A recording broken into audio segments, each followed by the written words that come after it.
And a welcome one, welcome all back to Hound at the Souls. And this week we are looking at a Dark Souls 3 Hollow build.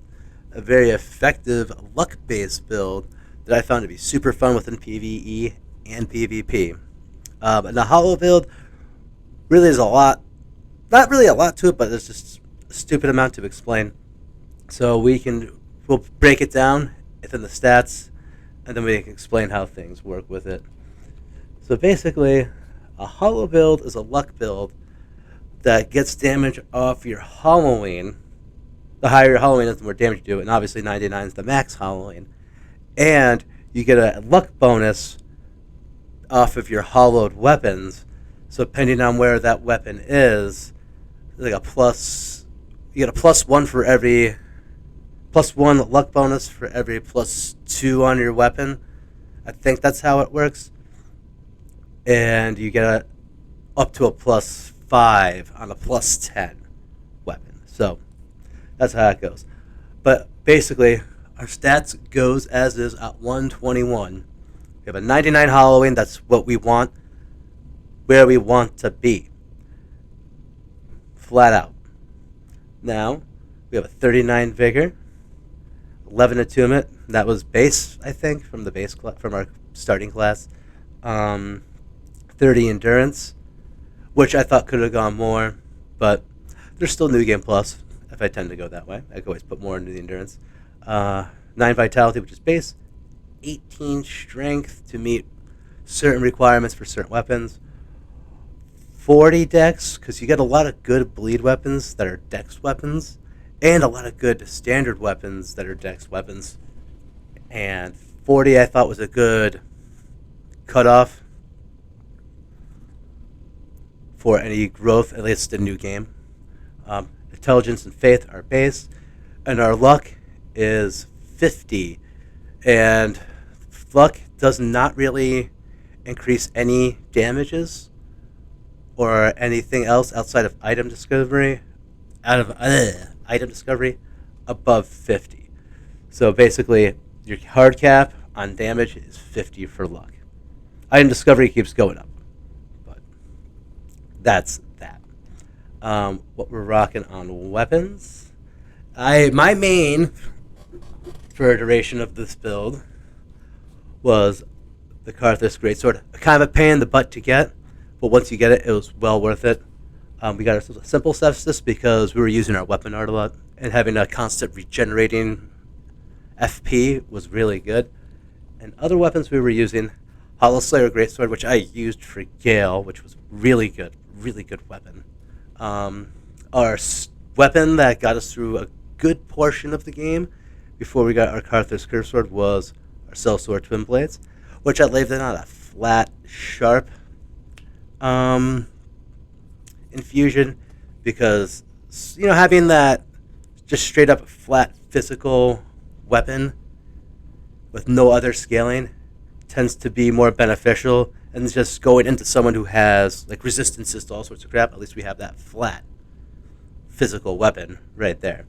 Then we had our Bloodwarden Twin Blades, which, as you look, the damage kind of sucks, but the bleed is freaking enormous, and that also has a lot to do with the luck scaling, because bleed and poison are both affected by luck, and the more luck you have, the higher your bleed buildup is. Our Karthus Curved. The Hollow Crow Quills, which I just like that weapon, and I want to have it hollow. It was fun to use. Frayed Blade we never actually used, even though it's a good dex weapon to have. The Hollow Onikiri and Ubadachi, which maybe it's just me and I don't like katanas. I wasn't crazy about the combo of those two weapons. I just couldn't get into it.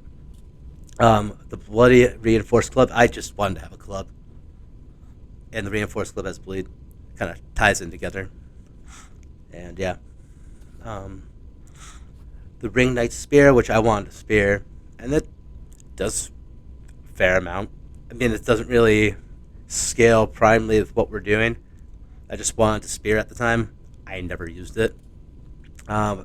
the Hollow Corvian Scythe, which I thought was a really good addition to the build, but it turned out I barely used it, especially when I got Wabam, Wabam, Wabam, and Wabam.